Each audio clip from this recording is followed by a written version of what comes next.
প্রশ্নই আসে না। বাংলাদেশের ক্রিকেট আমাদের কি সিদ্ধান্ত নিয়েছে বাংলাদেশের ক্রিকেট খেলোয়াড়রা, ক্রিকেট বোর্ড।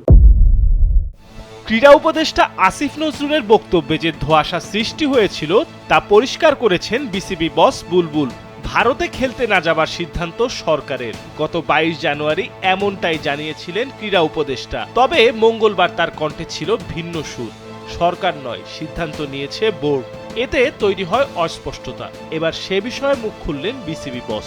দেশের একটি শীর্ষ গণমাধ্যমকে বিস্তারিত বলেছেন বুলবুল।